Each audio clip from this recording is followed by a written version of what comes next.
A Woman's Response to The Rational Male by Rollo Tomassi. So I had tonight's video all filmed and ready to go, and this afternoon I got a message from none other than Rollo Tomassi himself. There is a possibility at some point in the future we might be doing a discussion regarding his book and some of the ideas he's put forward. I'm really excited about that. I think it's going to be very interesting. So hopefully that happens and hopefully everything works out. And I will keep you guys posted if anything new and interesting develops. So that was something kind of cool. I thought I'd mention that. And on to the next chapter.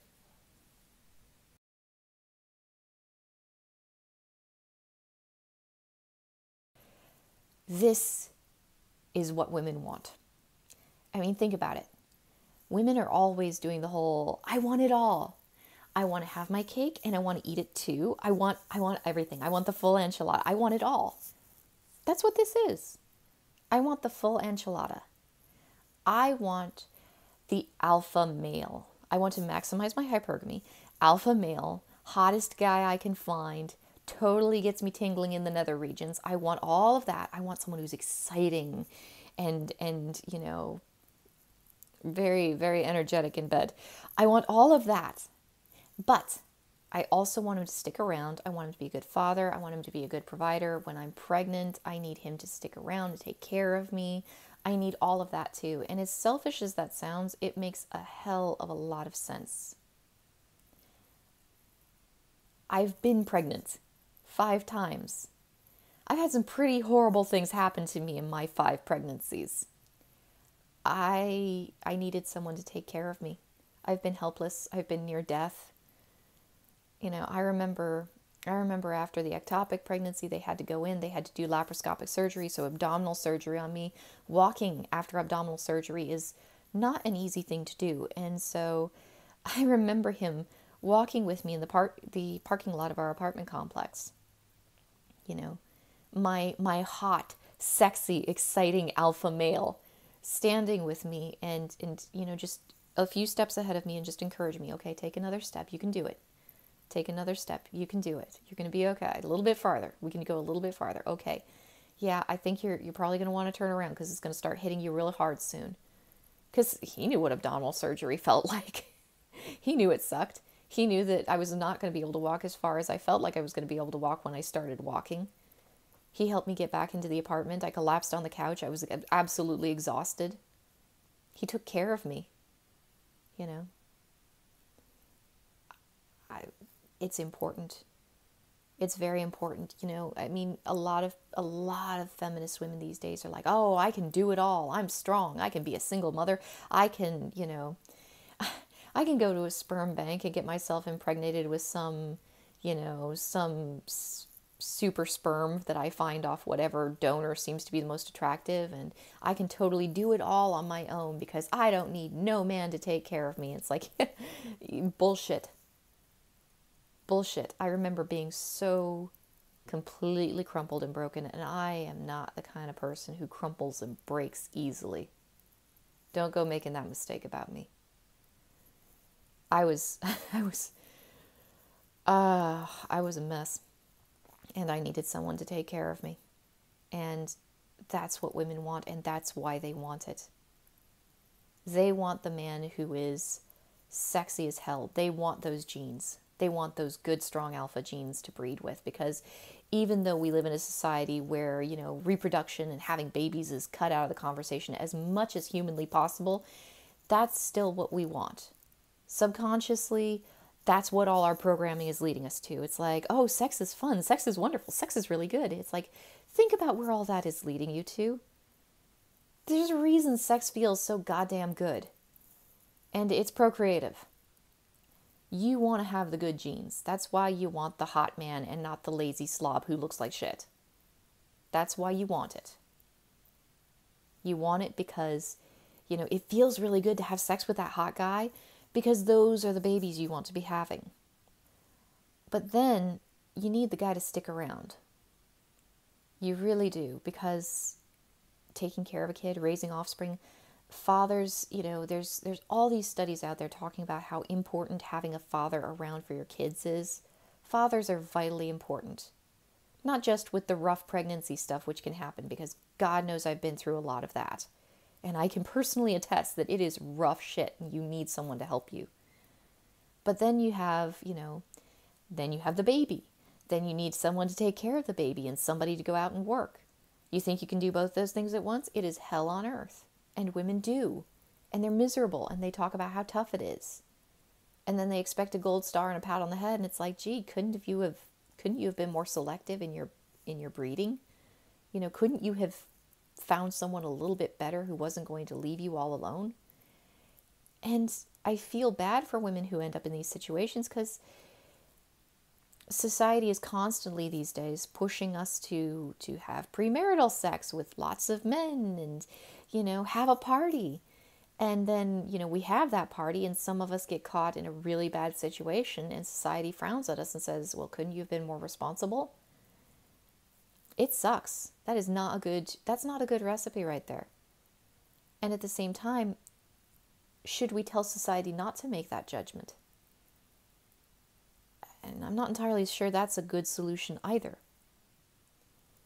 You need both. You need to have your cake and eat it too. That's why women are always making that demand. I want to have my cake. I want to eat it too. I want to have it all. That's the feminine mentality. And that's not necessarily a bad thing. It's a very important thing. I need the alpha male so that I can breed the strongest, healthiest offspring that I possibly can. And I need him to be capable of sticking around a mega father, even if that's not necessarily what alpha males are generally inclined to do. I need that perfect balance. I need it all. And as a woman who had it all and has it all to this day, that's really what we're after. That's what makes us happy. That's what we want. And, do we need a man who's blissfully unaware of our hypergamy? Like that's what Tomassi says, blissfully unaware of our hypergamy. I don't think so. I don't think it's, at least not for me. I personally believe that more people should become better informed about their sexuality. And I'm talking about sexual marketplace sexuality and also hypergamy as it exists within male and female sexual relations. And the thing that bothers me is that so many people look at hypergamy as a negative. And they talk about the dark side of hypergamy. And I don't think people see that there's a lighter side to hypergamy. Men in particular, hypergamy is bad. It's like, no. Hypergamy is part of human nature. This is part of human sexuality. The bright side of hypergamy, and I made that video a while back, and I feel like I just didn't quite capture it, and I don't know how many times I'm going to have to say it before I really nail it down. Hypergamy is beautiful and valuable in its way. Men, you want to have power. You want to be the leader. You want to be the hero. Our society looks up to, even in its warped and twisted way, our society wants heroes. They want people who are powerful. People are not in tune with their sexuality these days. And so when Tomassi says that women are hiding their hypergamy, it's like, well, I think a lot of women aren't particularly clearly aware of their hypergamy. I think women have been blue-pilled as much as men have. It's like, you should find a guy who cares about your feelings and buys you chocolates and buys you flowers and, sits with you and watches the stupid romance movie even though it's boring as hell. You want a guy who does all that stuff. And women believe that because that's what they're told. And I used to think that women were just dumb. I really did. As a woman, I thought we were just dumb. I thought the reason that we always fell for this bullshit was because women just do what they're told. That's the reason women do a lot of stereotypical feminist shit. We're told that this is what we're supposed to do, and it sounds really good, and it's supposed to be very empowering and very good for us. So this is what we do, and we're just too dumb to notice that it's not good for us, and it's not helping us, and it's not making us stronger or healthier. I thought it was a woman problem. And then I started listening to all these men who were talking about blue-pilled men and, white knights and all this stuff. And suddenly it's like, okay, men and women are equally stupid in the face of blue pill society. We get handed the blue pill from the day we're born and we swallow it every single day. And we don't take a moment to think. Male, female, doesn't matter. We all get fed the same lies. And so when women are hiding their hypergamy, I think it's that women don't really understand their hypergamy. And that doesn't make it disappear.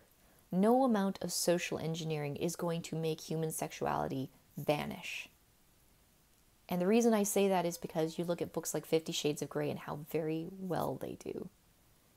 You know, I've struggled to read romance novels. I'm not good at reading romance novels. I've tried. I can read kind of novels with romantic elements. I can do that, and that can be really fun and titillating. People have handed me straight up hardcore, like just romance novel. And I open it up and it's like, why is there no substance in this book? There are pages and pages and pages, and all she's done is talk about this guy's amazing pectoral muscles, and I'm about ready to puke. Yes, we get it. He's hot. Where's the plot line? Oh, wait, there is none. Never mind. I think that might be a cat fight brewing in the next room. For a second, I thought it was a kid. Yeah, I can't handle romance novels. Cat fight.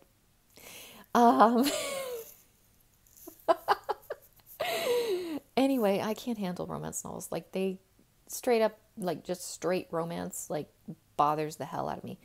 But, I mean, when you look at it, when you look at the structure of it, it's very obvious how that works.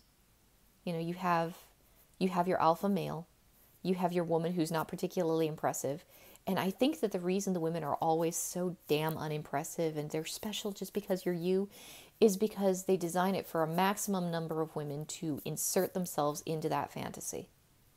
So the women are always blank and lacking in personality. Like Bella Swan from, was it Bella Swan? Was that her name? From Twilight. She didn't have a personality. She barely even had a hair color. You couldn't really tell what she looked like, how she acted, any particular personality quirk. She was the most blank character you can possibly imagine, which is perfect. Because any woman that picks up that book can imagine that she's Bella Swan. And then she can go chasing off after Edward or Jacob, whoever, whichever one, you know, she likes best in this story. And she doesn't have any hang-ups when suddenly this character that's supposed to be, that she's identifying with, does something that she herself would not do. You know, it's very easy to just flow into the plot and fantasize. Romance novels are porn for women. That's all they are.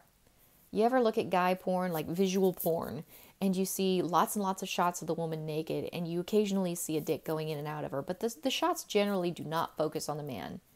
Like, you don't get close-up shots of his face or, you know, any other part of his anatomy, really, except for the parts that are going into the woman. You don't see all that much of him, because he's not nearly as important as the fantasy of whatever is happening to that woman at that point. Women are not visually stimulated, so that sort of thing doesn't work for us. We need a story. We need a plot to immerse ourselves in. We need character development. We need the world of imagination. And so when you read these romance novels like 50 Shades of Grey, like Twilight, the reason those do so well, I think, is because the main character, the female hero, is as blank of a slate as they can possibly make her. She barely has a pulse of her own. It's like one of those 3D video games, like a first-person shooter. It's a first-person shooter for women. That's what it is. You immerse yourself in the fantasy, and then you go chasing after the hot guy. Like, that's what women want. They want it so bad that they read these horribly written novels because all they're after is that alpha male. That sweet alpha male libido. It's right there, and that's what they're chasing after. And I mean, hey, I chased after it too. That's why I'm married right now. The thing is, then they step away from the book, they put the book down, they go back out into the real world, and they repeat all this blue-pilled bullshit that they've been fed all their lives. I want a man who's sensitive. I want a man who cares about my feelings. I don't even know what I want. And I think that's where a lot of women get really ambiguous about what they want. It's like, I want something, but I can't quite define it. Let me go pick up 50 Shades of Grey again and read another chapter because it makes me, it makes me giggle and squirm a bit. It's the blue pill. Women have been fed this blue pill so much. And I'm guessing, and I could be very wrong, but I don't think that women's cover up of hypergamy is necessarily because they're trying to hide something ugly about themselves. Some women, yeah, maybe. Some women might just not be very comfortable with that idea. Me personally, I'm incredibly comfortable with my hypergamy. Let's shout that to the rooftops. I know what I want, and I know what I'm after, and I know why I want it. And honestly, I think this is why people should be well educated about their sexuality. If you understand your own motivations, number one, your motivations become much less scary because you know why they're there and what they're trying to do. And also, you can kind of focus yourself in such a way that you're actually moving in the direction you want to be going. And that's a multi-level kind of thing. Humans are complicated creatures. We've got all those conscious thoughts rattling around inside the tops of our heads going, I want this and I want that. I want a man that I can talk to who's going to be interesting. And, down a few levels lower than that, you've got, I want a man who's exciting and titillating. You want to have yourself, would aligned be a good word? You want to have yourself aligned in such a way that you can get all those little separate pieces of yours, working in the same direction, going the same way. And understanding your own sexuality as well as you possibly can is going to help you to achieve that. Male, female, doesn't matter. Understanding your sexual market value is going to help you to achieve that. Ladies, guess what? You hit your peak really, really early on. You get to be all pretty and wonderful and adorable and attractive. You're a flower that just blossomed. Congratulations. And then it goes away. Fast. Try to find what you're looking for when you're still a pretty flower. Well, that just seems like a good idea. That's the strategy I would recommend to a lot of women. Find out what you're looking for when you're still young enough to catch what you're looking for. Men, on the other hand, are served well by understanding how their sexual market value works. You don't start off with the really, really great sexual market value, but give it time, be patient, date around, practice dating women. Give it a little bit of time, improve yourself, improve your career, build up your life, become interesting. By the time you hit your peak, you know what you want, and you know how to get it. That's the best advice for men. For women, it's not the same advice. The idea that men and women should receive the same dating advice, not necessarily the best idea. There are some areas where you should. There's some dating advice that's really, really old, really, really tried and true. You should definitely listen to that. I'm trying to think of a really good example at the moment. But, there is advice that works for both genders, but it's good to be aware that when it comes to your sexuality, men and women are not built the same. And they're not going to function in the sexual marketplace in the same way. And they're not going to want the same things. And that's important too. Men have this idea that hypergamy is bad, hypergamy is evil. Hypergamy is part of human sexuality. The bright side of hypergamy is that as a man, you're the hero. You're the hero of the story. You're the person that women look up to. When you get to your sexual peak, when you get to that point where you've become interesting and you've matured and you've learned how to talk to women, when you've done all that, when you've internalized your masculinity and come to a place of comfort with your own masculine self and learned how to talk to women, because that takes a hell of a lot of practice. When you've done all that, when you're mature, that's when you want to find a woman who looks up to you and is just fascinated by you and, and follows you. I'm trying to find a good way to say this because I know how I react to my husband. You know, I'm submissive to my husband, and I don't mean that in some BDSM kind of way. I follow his lead. He's a man whose leadership I want to follow. And so I follow him. And so many women are so angry about this idea that a woman would follow a man or be submissive to a man or see herself as less powerful than a man. But that's what you want. That's the wonderful thing about hypergamy. You find a woman who looks up to you in that way and sees you in that way. And it's a lot of, it's a tricky thing to do because it's not easy being the guy in charge. It's not easy being a leader. It's not easy having power because you have to kind of maintain that a little bit. And Tomassi talks about that. And I don't necessarily always agree with how Tomassi suggests people go about doing that. But it is true. You know, if you earn a woman's respect and you get that woman to follow you, well, you have to stay the leader. That doesn't mean you have to be like some sort of emotionless solid rock that never displays any kind of weakness ever, but you do have to be the alpha. But being the alpha, you get women who will come to you, you know, just of their own accord, looking up at you and smiling and looking all sunny and happy because you're the alpha. And that's what they want. That's what male maturity is. It's being the leader, the masculine spirit that women gravitate toward. And men want that. I think men want that. I mean, that seems to be what a lot of men that I've met or talked to, they want to have that kind of an effect on women. They want to be standing there just like a beacon and all these women kind of just coming to them. They want that. But they don't understand that that is a product of hypergamy. That's what hypergamy does. You become masculine and you become attractive, and women come to you. My husband didn't have to work to seduce me. He didn't even have to think about seducing me. He just existed and enjoyed my company because he wanted to have some friends around town because he just moved there. He just sat there and existed, and I came to him. He didn't have to do anything. He just was.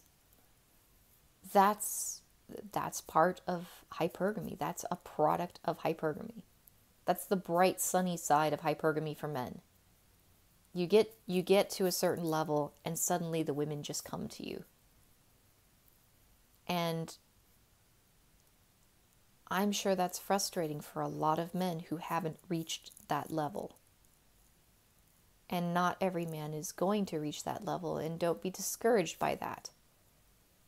Not every man tries to reach that level, and I think that's why so many men fail to.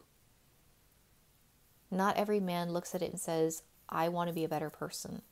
I want to learn how to be more than what I am. There are so many men who, and they have that crab in the barrel kind of attitude where they'll pull anybody who's successful down, you know, right back down to their level. But the men who actually decide, I don't want to simply be myself, I want to be more, those are the men who become alpha. And if you make that decision, I want to be more, I want to be stronger, I want to be smarter, I want to be sharper, I want to climb that ladder and become something, well, you can. You totally have it in you to do that. Because all men start out in the dating marketplace with virtually nothing. Women, they have their beauty. They're floating up there at the top of their peak, looking all lovely and pretty. Men start out with virtually nothing. They have to build it.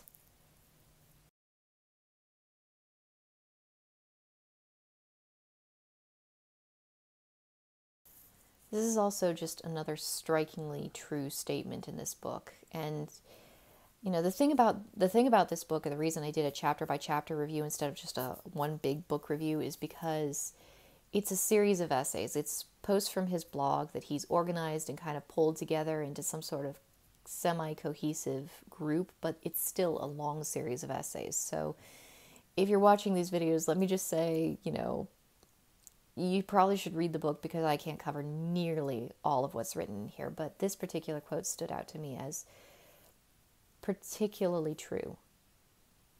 This is what women want. This is what I wanted. I remember when I first got together with my husband, the thing I promised myself was to always be the kind of woman who was worthy of the love of a man like him. That was my goal. And that's what I wanted. And that's important. You know, women are hypergamous. We do want a man that we can kind of... It's funny because as much as men pedestalize women, women really do want a man that they can pedestalize. I know the feminists are going to be upset by that, but that's the truth. We want a man who's like this lofty Adonis that, you know, just impresses the hell out of us. That's what we want. And we want that because as females who are hypergamous by nature, that's the best that we can find in a mate. That's the good genes. That's what we're after. And so, you know, I really do want to talk about women and the pursuit of becoming worthy of an alpha male. I want to make a video about that. That's not going to be like part of this review, but after I'm done with this review, that's going to be a video that I'm going to make. Because honestly, that's the female hero story. That's our struggle. That's where we have to seek out male approval.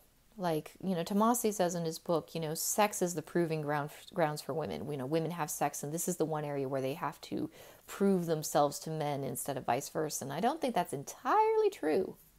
The place at which we have to prove ourselves to men is when we find the alpha male, the most alpha male that we can find or conceive of. That's when we have to prove ourselves. And I don't think sex alone is enough to cut it. And I think there's historical precedent for that, which I'll get into at a different time. But the truth is, the point that women meet that alpha male is the point that we completely lose our minds. We find that one, you know, and you know, about the same level. Like, there might be multiple alpha males at that level, but we find the alpha male. And suddenly it's like, okay, all bets are off. All is fair in love and war. I will do anything in my power to get that guy. Because we know innately that he could just turn around and walk away from us. And so the idea that women should seek to be worthy of a man, it's very important for men to understand that. If you are a man watching this video right now, this is a good quote for you to know. Women want the man that we can seek to be worthy of. We, as hypergamous beings with a hypergamous sexual drive, we want a man that we can feel comfortable being submissive to. Again, not in the BDSM sense, not in the wild, kinky, let's get some leather and whips out kind of sense, but we want someone that we can trust as a leader. We want someone that we feel comfortable submitting to. Someone we feel safe being less than. And this is something that I felt, you know, myself when I was with my husband, and even before I met my husband. It's like, I want someone that I can trust to be in charge. You know, I want a man that I guess that's just hypergamy in a nutshell. I want a man that is stronger, better, faster, more than what I am. And it was very frustrating for me when I met men who were not that. I would meet men who were not stronger, better, faster, smarter, more on top of their shit than I was. I'd meet men at the strip club all the time who were drunk off their asses, and they were irresponsible, and they were doing drugs on the side, and they were careless, and they were partying, and they didn't have their shit together at all. And they were like, hey, you know, we should just go out and have a fun time. And it's like, you don't have your shit together. You just don't. Why would I trust you to be in charge? You're not even in charge of yourself. Why would I trust you to be in control over me? You don't even control yourself. Screw that, man. I'm leaving. it's such an amazingly good feeling for a woman when she finds a man who is more than what she is. And I mean, women, blue pill women today, mainstream, SJW, feminist women today hate that idea because we're fed so much bullshit about how women should be powerful and women should be empowered and women should be, independent. I'm plenty independent. I've been independent. I can do independent things on my own, believe it or no. I traveled around the country all by my onesies, and I took care of my own business interests as an exotic dancer. I paid my own bills. I bought my own food. I bought my own gas. I did it all, independently. But what really excited me, what really made me attach to my husband was the knowledge that he was smarter than I was, he was stronger than I was, he was faster than I was, and he was more in control of himself than I was. He was above me.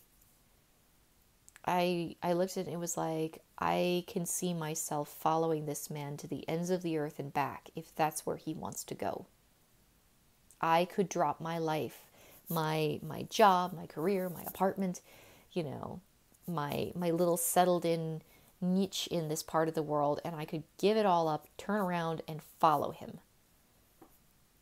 Because this is the kind of man that I would be able to follow and feel safe and secure in doing so. Women want to be worthy of a man like that, and women should seek to become worthy of a man like that. As upsetting as that might be to your inner feminist ladies, that's what you're going to want to do. Because when you do find that alpha male, you want to be worthy of his attention, or he's going to turn around and leave. And he should. An alpha male deserves a worthy female as his mate, to be his companion through his life. And he shouldn't settle for anything less. That's how it works. Anyway, I'm sure I know there's much more to talk about in this chapter, but this is becoming a very long video, and I think I'm going to call it for a night. I'll talk to you guys later.